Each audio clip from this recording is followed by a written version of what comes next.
എല്ലാവർക്കും മണിക്കുട്ടൻസ് കിച്ചണിലേക്ക് സ്വാഗതം. എല്ലാവർക്കും സുഖല്ലേ? ഇന്നത്തെ നമ്മുടെ റെസിപ്പി എന്താണെന്നറിയോ? ഒരു സ്പെഷ്യൽ സംഭാരാണ്, സ്പെഷ്യൽ ബട്ടർ മിൽക്ക്. അതെങ്ങനെ ഉണ്ടാക്കാൻ നോക്കാം. അപ്പോൾ ഞാൻ ദേ ഇവിടെ ഒരു ബോട്ടിൽ നിറയെ ബട്ടർ മിൽക്ക്, നമ്മുടെ മോര് എടുത്തിട്ടുണ്ട് സംഭാരം ഉണ്ടാക്കാൻ വേണ്ടിയിട്ട്. പിന്നെ എടുത്തിരിക്കുന്നത് ആവശ്യത്തിന് ഉപ്പാണ്, സോൾട്ട്. പിന്നെ എടുത്തിരിക്കുന്നത് എന്താണ്?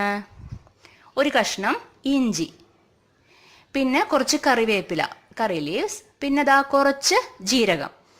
ഇനി എന്താ ചെയ്യേണ്ടതെന്നുള്ളത്, അപ്പോൾ ദാ ഞാനൊരു മിക്സിയുടെ ജാർ എടുത്തിട്ടുണ്ട്. അതിലേക്ക് നമുക്കിതാ ഈ കറി ലീവ്സ്, അതുപോലെ തന്നെ ഇഞ്ചി, അതുപോലെ ഈ ജീരകം, ഇതെല്ലാം ഇട്ടിട്ടുണ്ട്. എന്നിട്ട് നമുക്ക് എന്ത് ചെയ്യണമെന്ന് വെച്ചിട്ടുണ്ടെങ്കിൽ ഇതിൽ നിന്ന് കുറച്ച് മോരെടുക്കുക. നമുക്കിത് അരച്ചെടുക്കണം, നന്നായിട്ട് അരച്ചെടുക്കണം. കുറച്ച് മോര് ഇതിലേക്ക് ഒഴിച്ച് കഴിഞ്ഞിട്ട് ഈ ഉപ്പ് ചേർക്കുക. എന്നിട്ട് ഇത് നന്നായിട്ട് ഗ്രൈൻഡ് ചെയ്തെടുക്കുക. ഞാൻ നന്നായിട്ട് ഗ്രൈൻഡ് ചെയ്ത് വന്നിട്ടുണ്ട്, കണ്ടോ? ഇതുപോലെ നന്നായിട്ട് ഗ്രൈൻഡ് ചെയ്തെടുക്കണം. ഇനി എന്താ ചെയ്യേണ്ടതെന്ന് വെച്ചിട്ടുണ്ടെങ്കിൽ ഇത് രണ്ടും കൂടെ നന്നായിട്ട് മിക്സ് ചെയ്യുക.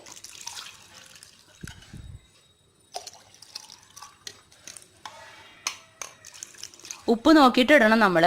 ഞാനിതിൽ പച്ചമുളക് ചേർക്കണില്ല. എന്താണെന്ന് വെച്ചിട്ടുണ്ടെങ്കിൽ നമ്മൾ വെയിലത്തു നിന്നൊക്കെ കയറി വരുമ്പോൾ നമുക്ക് പച്ചമുളകിനേക്കാളും കുറച്ചും കൂടെ ആ ഇഞ്ചിയുടെ എരിവായിരിക്കും നല്ലത്, നമ്മുടെ ആരോഗ്യത്തിന് നല്ലത് അതായിരിക്കും. അപ്പോൾ അതിൻ്റെ പേരിൽ പച്ചമുളക് മാക്സിമം ചേർക്കാണ്ടിരിക്കുക. ഈ ചൂടുകാലത്തെ എരിവ് പരമാവധി നമ്മൾ ഒഴിവാക്കുക. എരിവ് വളരെ കുറച്ച് കഴിക്കുക ചൂടുകാലത്ത്. ഓക്കെ, അപ്പം നമ്മുടെ സ്പെഷ്യൽ സംഭാരം, സ്പെഷ്യൽ ബട്ടർ മിൽക്ക് റെഡി ആയിട്ടുണ്ട്. വളരെ നല്ലതാണ് നമ്മുടെ ഹെൽത്തിന്, പ്രത്യേകിച്ച് ഈ ചൂടുകാലത്ത്. ഇത് തണുപ്പിച്ച് ഉപയോഗിക്കണമെങ്കിൽ തണുപ്പിച്ച് ഉപയോഗിക്കാം, അതല്ല തണുപ്പ് വേണ്ടാന്നുണ്ടെങ്കിൽ ആ രീതിയിൽ ഉപയോഗിക്കാം. ഓക്കെ, ഈ റെസിപ്പി സിമ്പിൾ അല്ലേ? ഇഷ്ടപ്പെട്ടോ നിങ്ങൾക്ക് എല്ലാവർക്കും?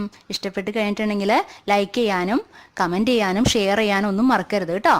ഓക്കെ, പിന്നെ ആദ്യമായിട്ടാണ് എൻ്റെ വീഡിയോ ആരെങ്കിലും കാണുന്നുണ്ടെങ്കിൽ, ആരെങ്കിലും സബ്സ്ക്രൈബ് ചെയ്യാത്തവരുണ്ടെങ്കിൽ ഈ വീഡിയോയ്ക്ക് താഴെ ചുവന്ന കളറിൽ സബ്സ്ക്രൈബ് എന്ന് പറഞ്ഞൊരു ഓപ്ഷൻ ഉണ്ടാവും. അതിൽ ക്ലിക്ക് ചെയ്ത് സബ്സ്ക്രൈബ് ചെയ്യാം. ഓക്കെ, അപ്പോൾ ഇനി പുതിയൊരു വിഭവമായിട്ട് ഇനി അടുത്ത എപ്പിസോഡിൽ നമുക്ക് വീണ്ടും കണ്ടുമുട്ടാം. Okay, bye, thank U.